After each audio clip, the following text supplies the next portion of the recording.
I recently came across an article entitled "How Meerut is fast becoming to porn what Quota is to private tutorials." I honestly don't know what Quota is, but at that point I was much more interested in Meerut. So apparently India now has a porn capital, something like Indian Hollywood for adult material. Now, it turned out that India has a whole range of streaming services offering specially produced adult movies and series. Those platforms are known as OTT, over-the-top platforms. When you watch their stuff, you wouldn't necessarily call it over-the-top, but we'll get to that in a few moments. Now, for someone living in a Western country, the subscriptions are shockingly cheap. And when I say shockingly cheap, I don't think you fully appreciate just how cheap they are. An annual subscription would set you back 200 rupees, which is just $2 or 2.5 British pounds, for a year. However, in India, 200 rupees is about the average daily wage, at least if you're a woman. Men make 50% more. Of course, it makes a lot of sense that India has so many subscription platforms for this kind of material.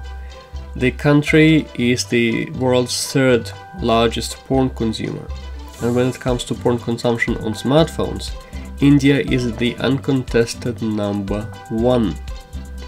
But then, I distinctly remembered reading that producing porn in India was illegal. So, how does that work then? Surely, those services must be legal. After all, their customers pay their bills and all that. And yet, they offer content that, as far as I could tell, was illegal nationwide. How are those streaming services able to operate and actually charge money for their content? How come they're not illegal? Well, the answer is, they absolutely freaking are. They're very much illegal. It's just that they are hosted outside of India, and the government simply isn't blocking them. And even if the government did try to block them, that wouldn't be much use because everyone knows about VPNs by now. Now, back in August 2015, the Indian government ordered internet service providers to block over 850 websites that it considered to be pornographic. But then they partially went back on that decision. Ultimately, the Supreme Court stated that watching porn indoors in the privacy of your own home was not a crime. So by consuming smut, you're not breaking any laws. Obviously, I went and checked out some of the shows, and they're not necessarily something you would call hardcore porn. They're definitely softcore, nothing really explicit. Now, I'm only talking about the shows produced by the streaming services I mentioned in the beginning. I'm not talking about the amateur type of content. But yeah, the maximum you can hope for is female breasts. Yes, the production values are somewhat better, and so is the camera work, etc. But ultimately, the shows are still filmed on regular DSLR cameras, the kind you may have in your own home. And I must say, the sex scenes just don't feel very natural.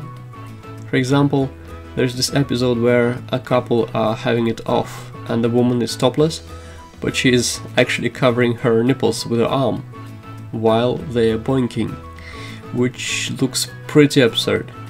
Coitus? Yes. Showing nips? No, no, no. Oh, and then there was this threesome scene. 2 girls, 1 guy.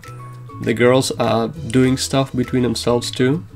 One of the girls is still wearing panties, while the other one is riding the guy, but there is a blanket covering their organs, including buttocks.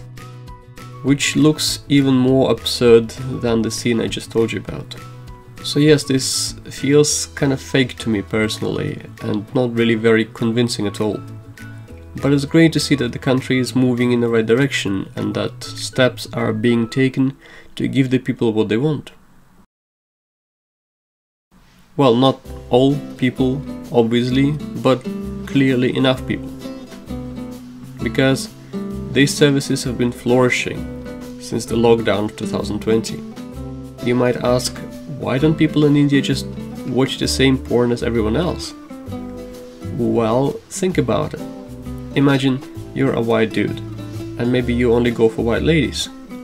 But you're forced to watch Indian performers having it off, because Indian pornography has monopolized the market. You basically want to watch people like you, but there isn't much of a selection. You probably wouldn't like that, would you? This is the problem that Indian consumers were facing until relatively recently. If they wanted to watch people who looked like them having sex, they had to resort to amateur clips or cheaply, hurriedly produced videos where you could see that the women just weren't into it.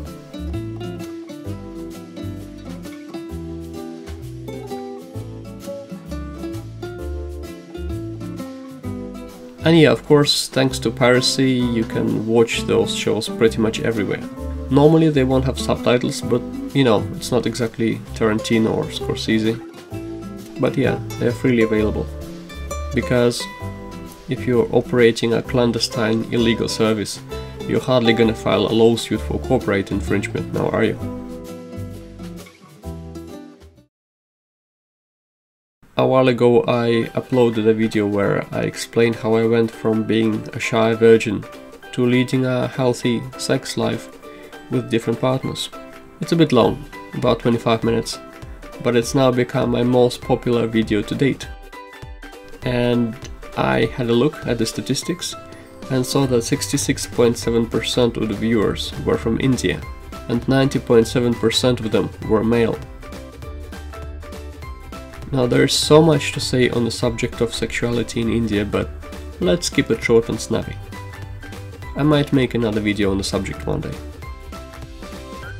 Oh, and if you're Indian, please do share your views on the subject in the comments.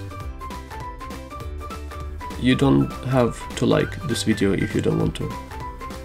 If you did, that would be appreciated, but you know, it's up to you. That's it from me. Have a naughty day, everyone.